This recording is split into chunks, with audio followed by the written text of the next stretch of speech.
सरकार द्वारा पेश किया गया बजट यथास्थितिवादी और आर्थिक असमानता को बढ़ाने वाला होगा, क्योंकि इस बजट से बड़े लोगों को फायदा होगा, मध्यम वर्गीय और उससे नीचे जीवन यापन करने वाले लोगों को कोई फायदा नहीं होगा।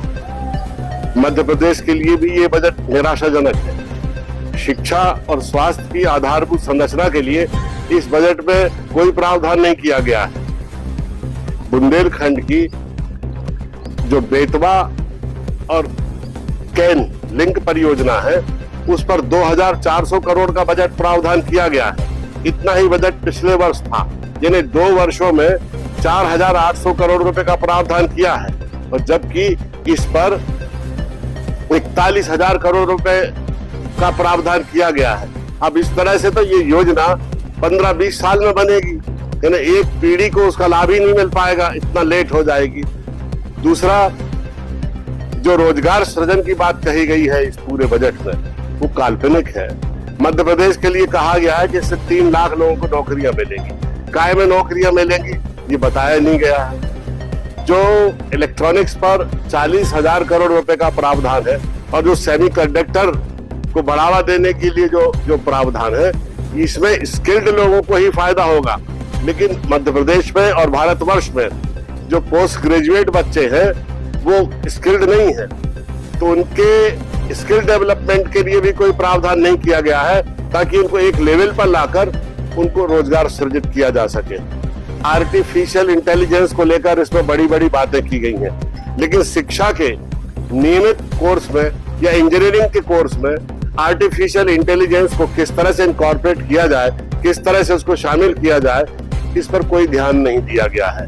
बायो इन्फॉर्मेटिक्स है, इंटरनेशनल टूरिज्म और फ्रूट साइंस है, और टूरिज्म को लेकर जो पूर्वोत्तर राज्यों में इन्होंने कहा है कि 5 राज्यों में टूरिज्म डेवलप किया जाएगा।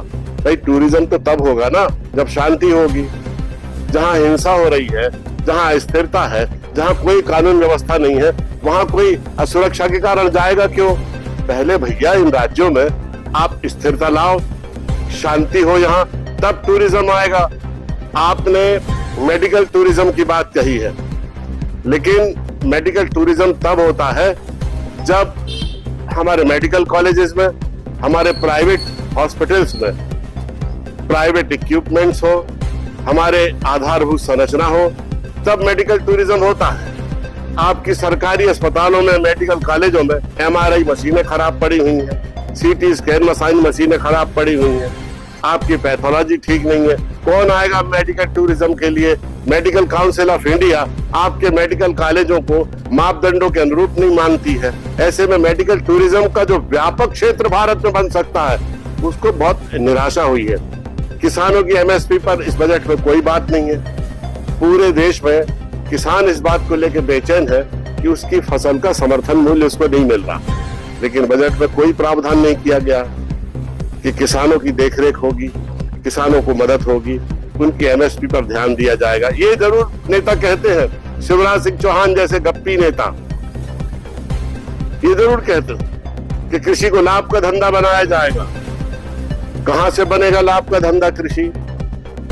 जब आप खाद समय पर नहीं देते, आप अमानक बीज किसानों को देते हो, 500 रुपए किलो का आप मक्का देते हो, और बाजार में 1500 रुपए क्विंटल मक्का बिकता है, तो कैसे किसानों की इनकम दुगनी होगी? तो टोटलिटी में अगर एक विहंगम दृष्टि इस बजट पर डाली जाए, तो बजट केवल एक अपर कास्ट के लिए है, बड़े उद्योगपतियों के लिए है। बाकी लोगों को इस बजट ने निराश किया है, और बाजार की जो पहली प्रतिक्रिया आई है कि बाजार नीचे गया है, वो इसका प्रमाण है।